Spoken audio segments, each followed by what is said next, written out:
A disturbing list has been found buried deep inside one of America's most trusted youth organizations. Now, the 10 News I-team has uncovered what critics of the Boy Scouts of America call the perversion files. This is the first time a media organization has gained access to the San Diego files. Investigative reporter Mitch Blocker found, despite knowing about pedophiles within the organization, for years, Boy Scouts of America allowed them to continue to lead young boys.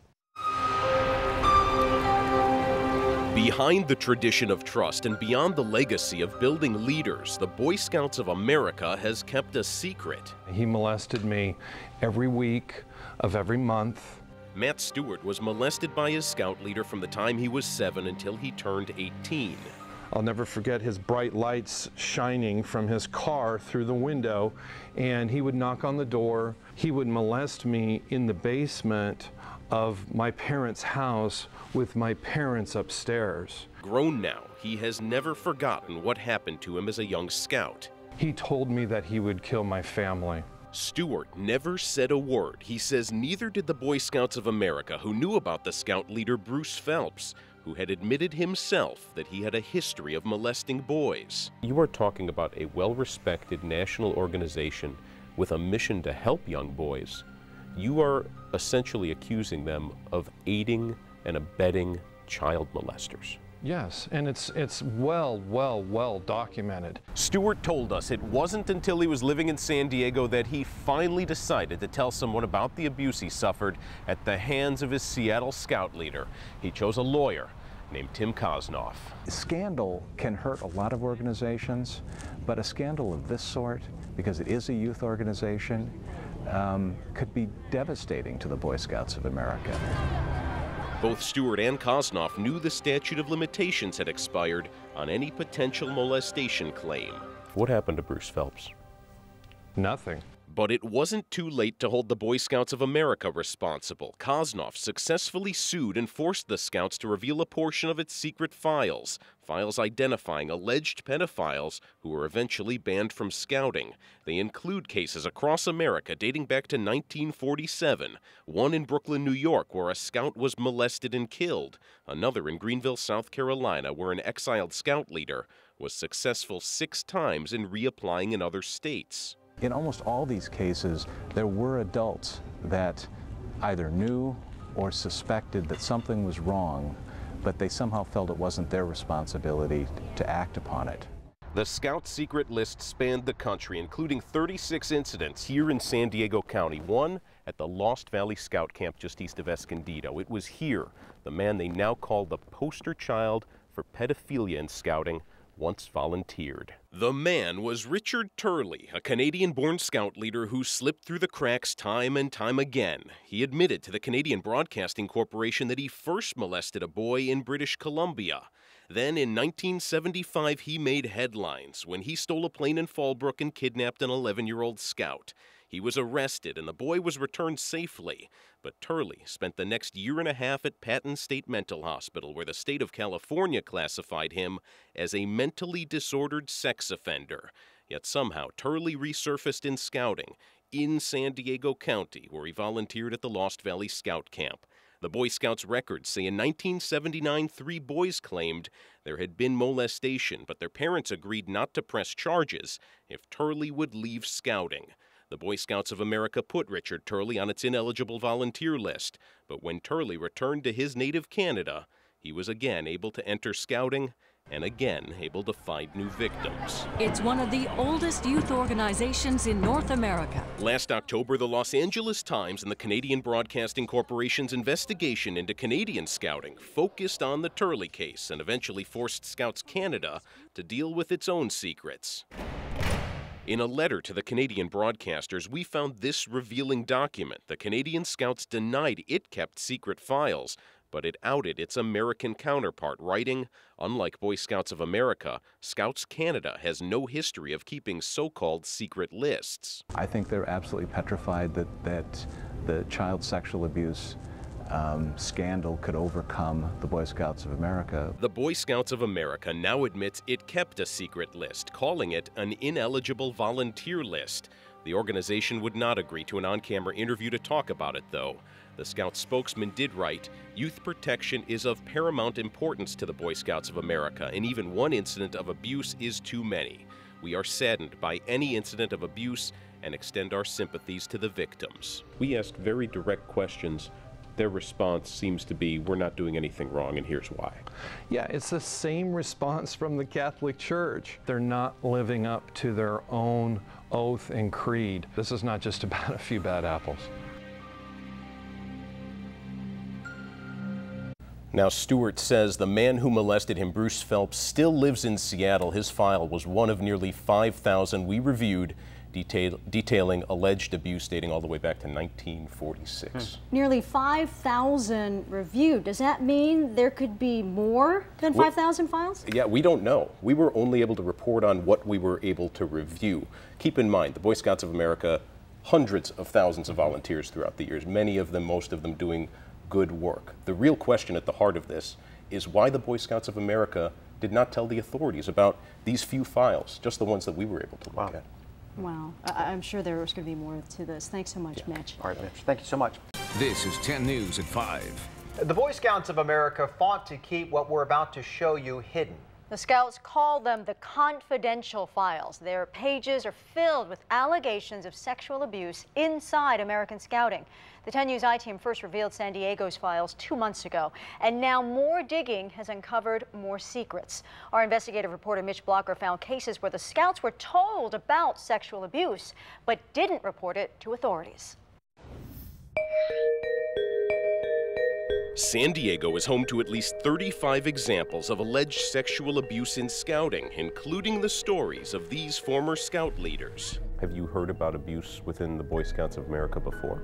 Oh, yes. Yes. For 15 years, Phyllis Chess prosecuted sex crimes against children, including children in Scouting. She prosecuted John Atwood in 1992.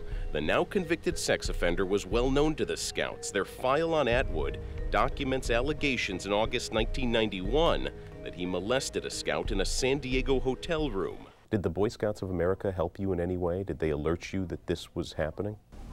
They didn't alert me. Did they alert the police? Law enforcement was alerted by a couple of the boys' parents. One nation, under God. Since the Scouts' confidential files from 1971 to 1991 were made public, the Boy Scouts of America have declined our requests for on-camera interviews. But in this video produced by the Scouts, the CEO, Bob Mazuka, talked about why the organization handles abuse allegations the way it does. We have kept these files confidential because we believe victims deserve protection and that confidentiality encourages prompt reporting of questionable behavior. It removes the fear of retribution and ensures victims and their families the privacy that they deserve.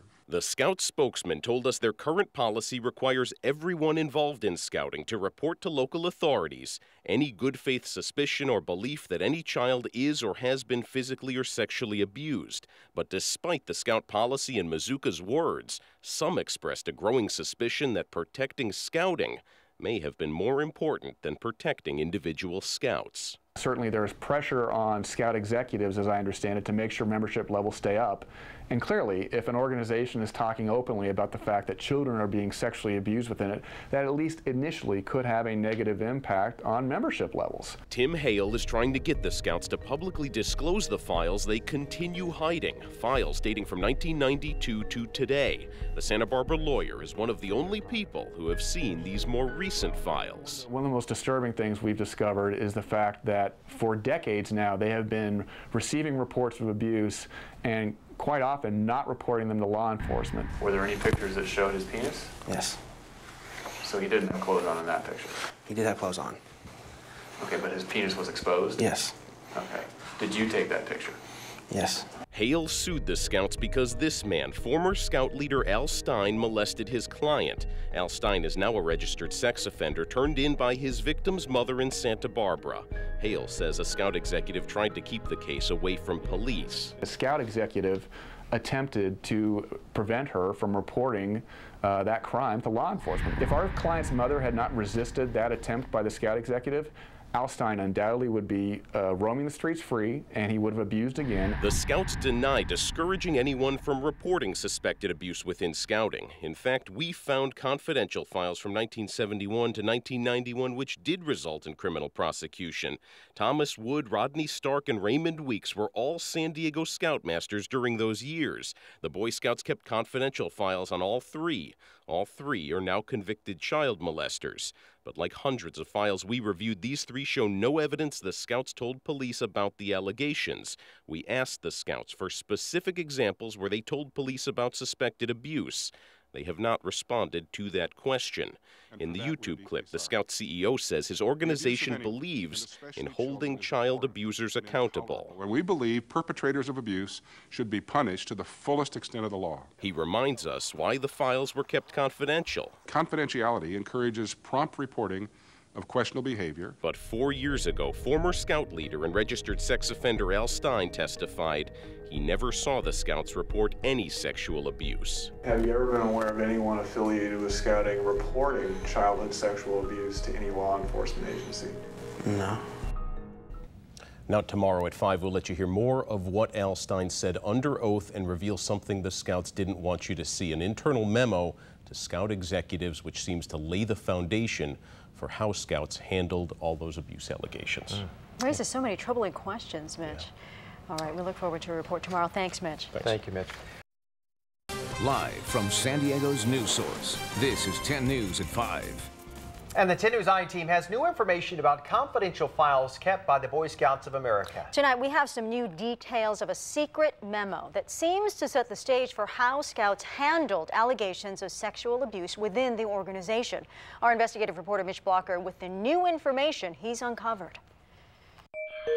Secret files explained away. These files are just one part of a very stringent set of youth protection policies and procedures. This is Scout CEO Bob Mazuka in a message posted on the Boy Scouts of America website. His organization declined an on-camera interview with us, declining the chance to talk about 20 years worth of Scout documents detailing alleged sexual abuse within the organization. We take our responsibility to protect youth from abuse very seriously. From the early 70s to 1991, the way the Scouts handled that protection appears to be based on this internal memo we found from 1972. The memo is titled Personal and Confidential, explaining to Scout executives this is the first time such information has been printed, and because of the misunderstandings which could develop if it were widely distributed, we suggest that after you have read it, you file it with other policy statements without making photocopies or sharing it beyond the top management of your council. The memo sets guidelines to protect the youth of America. It goes on to say what to do when a registered leader commits an act or conducts himself in a manner that would seem to cause him to be unfit. It tells executives to inform the national office, secure hard evidence, and then tell the person the Boy Scouts of America is not sharing this information with anyone. It never says anything about telling police about illegal activity. Former San Diego prosecutor Phyllis Shess said that fact puts many communities at risk. If you as an institution decide you're going to handle something internally, you've just exposed an entire community to a predator and to dangers. Shess prosecuted crimes against children in San Diego for 15 years and prosecuted 3 cases involving Scouts. She said in the cases she worked, the Scouts never reported the abuse to authorities. One cancer like that in an organization where we send our children means that the entire organization can be infected. And as a parent, as a community member, I would never trust them. Just because of this culture. Just because of this culture. She says the Scouts' culture of how they handled abuse claims seems to be evident in the confidential files dating between 1971 and 1991 based on her review of some of those files. Inside the hundreds of cases we reviewed, we found no evidence the Scouts took abuse concerns to police. We found several versions of this form letter inside files we reviewed. The original form letter was part of that 1972 Scout memo addressed to soon-to-be-dismissed Scout leaders. It reads, "We are making no accusations and will not release this information to anyone, so our action in no way will affect your standing in the community." While the Scouts haven't answered questions about the letter, the Scout spokesman said in an email, "Youth protection is a serious matter to the Boy Scouts of America, and it is inaccurate to indicate otherwise, or that the organization values its reputation above the well-being of its members." Did you take that picture? Yes. Al Stein's standing with his community took a hit in 2007 when he was convicted of abusing Scouts in his Santa Barbara troop. During a deposition, Stein was asked a series of questions about how Scouts protect children. While you were involved as an adult, was there any kind of background check done on you? No. Have you ever been aware of anyone affiliated with Scouting reporting childhood sexual abuse to any law enforcement agency? No. The Scouts deny Stein's claim, saying they have background checked every adult in Scouting since 1994 and have continued updating their youth protection program since. Santa Barbara attorney Tim Hale was the man questioning Stein. Hale sued the Scouts and won after Stein was convicted of molesting his client. Part of the court decision forced the Scouts to release all of its confidential files since 1992. But those files remain hidden because the Scouts are appealing the decision. One of the most disturbing things we've discovered is the fact that for decades now they have been receiving reports of abuse and quite often not reporting them to law enforcement. The Scouts national spokesman told us the confidential files are simply a list of individuals the Boy Scouts of America either wants to remove from or prevent from joining the organization, that they are not used for any other purpose. In his YouTube clip, the Scouts CEO explains why they're kept secret. Confidentiality encourages prompt reporting of questionable behavior. He later says the Scouts' youth protection programs have not always worked. There still have been times when the best practices at the time were insufficient, and for that we are deeply sorry. Now, while we were producing this story, the question about whether or not the Boy Scouts are legally obligated to report alleged abuse came up. In California, the mandatory reporting law says an administrator or employee of a public or private youth center, youth recreation program, or youth organization must report abuse. It is that last part about the youth organization that some lawyers have argued includes the Boy Scouts of America. That section has been in effect since 1991. And all this information in your report is on our website now for our viewers. Yes, it is. It's under the Investigations tab on 10news.com. You can see the internal Scout memo as well as some of those confidential files. All right. Thank you, Mitch. Thanks, Mitch. Today, the Boy Scouts of America were forced to turn over thousands of files they kept on men suspected of sexually abusing Scouts. This comes months after a Team 10 investigation uncovered some of these files. Team 10 investigator Mitch Blocker found some of the files revealed more than 30 cases of abuse here in San Diego. Mitch? Yeah, our initial investigation found those cases of abuse going unreported. It revealed what the Scouts knew was rarely shared with police. Today, the rest of the country is now getting a look at what we first showed you back in May. The Boy Scouts of America fought to keep these files hidden, but an Oregon court has now declared them public. Thursday, attorney Kelly Clark opened the files in his Portland office. Child abuse thrives in secrecy, and secret systems are where it breeds. And these secrets are out. The nation is now getting a look at what the Scouts fought to keep hidden. These files, some as old as 50 years, contain thousands of cases of sexual abuse inside American Scouting. This summer, a Team 10 investigation found specific cases in San Diego, like the case of John Atwood, who was accused and convicted of molesting a Scout inside a San Diego hotel room. Former sex crimes prosecutor Phyllis Shess prosecuted several cases involving Scouts, including Atwood's. Did the Boy Scouts of America help you in any way? Did they alert you that this was happening? They didn't alert me. The Scouts say they've kept what they call ineligible volunteer files since the 1920s, and not all of those files have been released. Santa Barbara attorney Tim Hale is asking a California court to force the Scouts to expose the most recent files. Files he's seen. Files, he says, that prove the Scouts kept abuse allegations secret. We're talking about hundreds, if not thousands, of unidentified men who should be registered sex offenders who are roaming free in society. Because of today's release, the Scouts chief executive is admitting mistakes. There have still been instances when people abuse their position in Scouting to hurt children, and our efforts to protect them or respond were insufficient. He's pledged his organization's support to law enforcement and his sympathy to victims. For that, we are deeply sorry. We extend our sympathies to any and all victims. Now, since our first reports this summer, our Scripps National Investigative Team has taken a deep look at the files we first revealed. For the first time, we're getting a deep look at the sheer magnitude of the sexual abuse scandal inside the Boy Scouts of America. So, Mitch, what are they finding? A quick preview. The most surprising thing is that they found more than 200 cases where the Boy Scouts promised accused molesters confidentiality. They're still working on this. They're going through more than 30,000 files, and it will all be on full display at the end of October. All right, we look forward to your future reports. Yeah, thanks, guys. Thanks, Mitch. We will continue to. A Team 10 investigation into American Scouting has found one of America's most trusted youth organizations resisted background checks for men who worked with young boys. Now, this summer we told you about allegations of sexual abuse inside the Boy Scouts of America. Since then, Team 10 investigator Mitch Blocker fielded tips from former Scout leaders and found video testimony before Congress suggesting the Boy Scouts of America didn't know who was leading their troops. The Boy Scouts of America never wanted their list full of alleged abusers revealed. Did the Boy Scouts of America help you in any way? Did they alert you that this was happening?